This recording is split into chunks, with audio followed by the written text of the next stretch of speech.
Hey everybody, welcome back to a video. In this one, we're gonna be learning about maps in JavaScript. So before going into the video, I would appreciate you guys liking and subscribing the video and feel free to comment. So let's go into topic. So basically, this map is basically a collection of key value pairs, and this is basically used to store key value in a key and stuff. So that's basically what this map do, and this is quite important because this is used a lot of times and in many other languages too, like React and stuff. So yeah, this is important. So let's go ahead and create a map first. So first we're gonna have let and then a variable named map. You can keep anything you want. Let map equals new map, and that's basically of how you create your map object.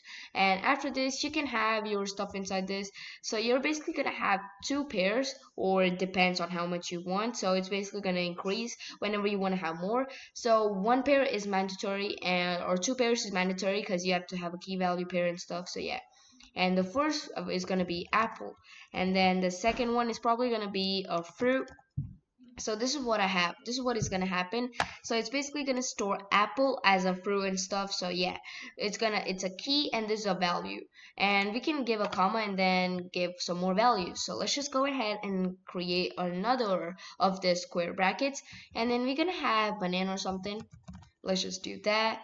And then we're gonna have a value as fruit since it's a fruit, and there we go. If you want you can have more. I'm fine with two. And then we have to loop our values and get our output, right? Because till here we created our map and it does work 100%, but the only thing is it doesn't appear to us. So if you want it to appear, you can use a for loop or a while loop. I'm just gonna use a for loop, and then you can have let key value. So let's just go ahead and give key value, let key value of map. So we're basically gonna loop the key value pairs of this map which we have, and if it's a different name or the variable name is different, you can just change map to the variable name you have. And then we can just give these curly braces, and then we can have something like this: document dot get element by id, and then you're gonna have your result or any ID which you want.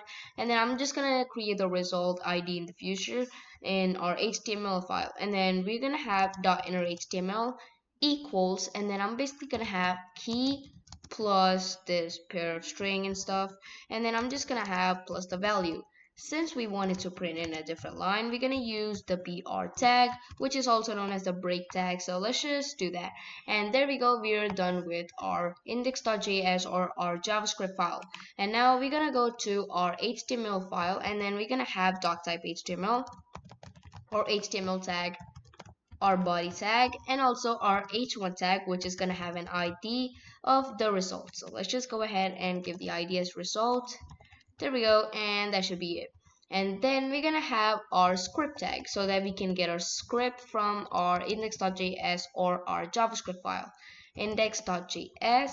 And there we go. So we are done with all these. So we have our ID result and our index.js file ready. Let's go ahead and open with this live server and see what happens. So let's just go ahead, and there we go. We got our banana as a fruit. But what about the apples? Because apple is also inside this. I mean, yeah, but the only thing we did wrong is we have to use plus equal so that you're adding more and more values. So let's go ahead and do that. Apple, fruit, banana, fruit, and that's what we have. Apple is a fruit, banana is a fruit. So that's basically how it takes. There's a key and there's a value. There's a key and there's a value. So that's basically what it does. It's basically gonna loop through all these and then just gonna give you the output. And what if I say you there's another way to create this map?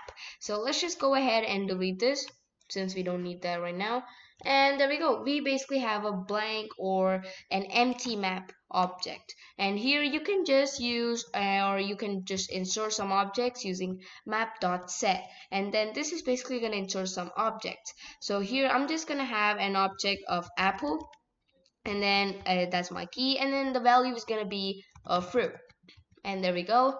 And then I'm going to have another one, map.set. This time we're going to have a watermelon, and let's just change that to watermelon, and there we go. And then I'm gonna have as a fruit too, and we should be done. And that does work too. So let's go ahead and switch to there: apple, fruit, watermelon, fruit. And that's basically how you can create this. And now let's just say you want to delete something. So let's just go ahead and delete something. Map.delete, and then you're gonna delete anything that has watermelon. So let's just go ahead and delete any key that is watermelon. Remember, it's only gonna delete the key. And let's just go ahead and do that. As you see, our key with watermelon is deleted. And let's just say you want to clear the whole map. So you can just do dot clear. There you go, it should be cleared, and there we go, nothing exists inside that map, so it's basically a blank map. So since we don't need that, we can just get our delete back or something if you want. So, and that's basically it of how you can delete them and stuff. So you can change these anytime you want, and that's basically of how you can insert some values and stuff. And now let's just learn about how do you get some stuff inside this map. So let's just go ahead and delete this map.delete since we don't need that right now. And let's just say you don't want all these. So let's just go ahead and delete that. You can just use something called map.get to get something inside this. So let's just do that. Map.get, and then you can get something. So let's just say apple, and you can get the apple, the key, and since we don't need this for loop because we can directly get it, we can just delete that for now. And there we go. So let's just go ahead and go right here, and there we go, we are getting what is the value for it. It's fruit for us. So let's go ahead and go to our JavaScript tab, and you can also do something like watermelon, and it's gonna give you the same thing, fruit. So if you want to change this to fruit 2, fruit 1, you can do that. Fruit 2, there we go. So that's a lot better to understand which is what. And fruit 1.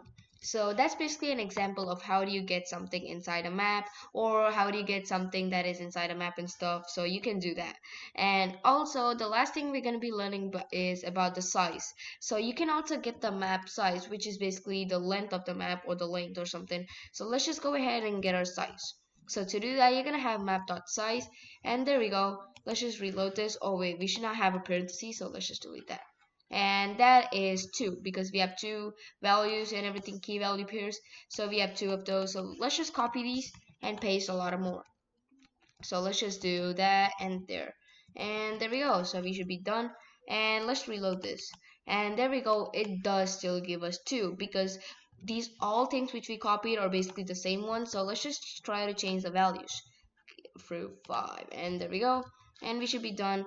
And see, it doesn't work still because the key or the keys are also the same. So we can just change to watermelon 1, watermelon 2, watermelon 3, and watermelon 4. So by this we basically can understand this map does not accept duplicates or the fake ones, because if you have the same ones of these, it's basically not going to accept it, and it's just going to give you the size of 2 or how many of these maps or the key value pairs you have. So that's basically an example of how do you use map.size and this get method and stuff. And this is a lot important because you can use these and do a lot of loops with these and get some specific values and those stuff. So this is a lot important too. So that's it for today's video. See you in the next video. Until then, bye bye.